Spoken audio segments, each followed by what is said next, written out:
دا ما چې وکړه د ځان دا بې حرمتي ډېره وه او مرګه راځه که نه بس دومره زندګي ډېره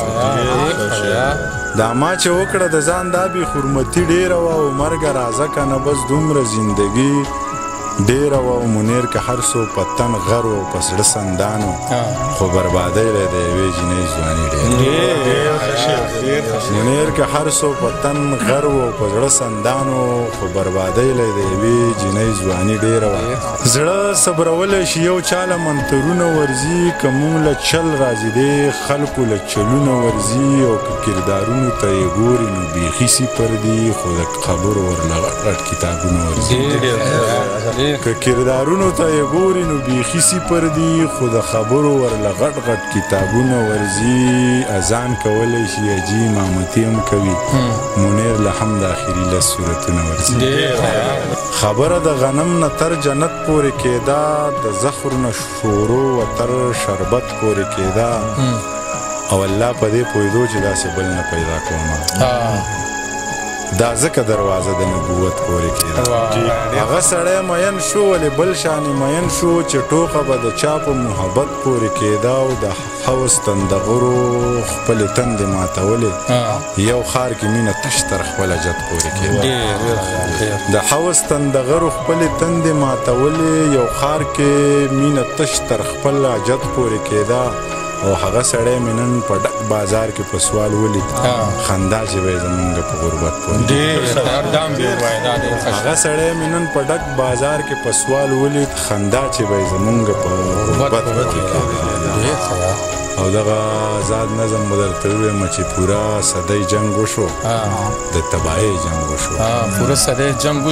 پوره صدۍ جنګ وشو د تباهۍ جنګ وشو یو وایي ما وګټو بل وایي ما وګټو څوک وایي انګریز وګټو څوک وایي ملا وګټو یو لیونی ناست دی او ځان سره داسې وایي د دوی مازغه خراب دی جنګ څوک ګټلی نشي په جنګ کې ګټه نشته جنګ سراسر تاوان دی یو لیونی ناست دی او ځان سره داسې وایي د دوی مازغه خراب دی جنګ څوک ګټلی نشي په جنګ کې ګټه نشته جنګ سراسر تاوان دی که مو یقین نه راځي دا کونډې رنډې شمار کوي دا یتیمان وشمارئ دا ړنګ کورونه شمار کوي او دا برباد زړونه شمار که مو یقین نه راځي دا کونډې رنډې شمار کوي دا یتیمان وشمارئ دا ړنګ کورونه شمار کوي او دا برباد زړونه شمار کوي که چېرې دا ګټه وي نو تاسو ګټه وکړه دېشته خو سر وخوړو یو نوی جنګ شروع کوي چې نوره ګټه وکړي زخر به وخورم زړه به وکم نور څه کوی شم څه به وکم دا ځان به مړ کم ښه به وکم هندوستانی میړه به وکم په پښتنه خاوره 2000 اریه کې د ځنګل لیونی نشته پښتو شته خو مکمل لیونی نشته دنګه ونه ببر سره برندې سترګې په بونیر کې داسې بل لیونی نشته سره ماڼه که سوره نار دی نه یخلم یو نه که په نیم دینار دی نه یخلم او مرګ ښه دی دمه به شمه زهر را ژوند څه دی خو سور انګار دی نه یخلم او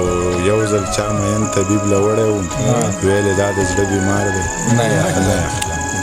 یو ځل چا مین طبیب له وړی وم ویلې دا د زړه بیمار دی نه یخلم او چا ورته ویل زړه یې نیلام کړی دی ویلې منیر جان وزګار دی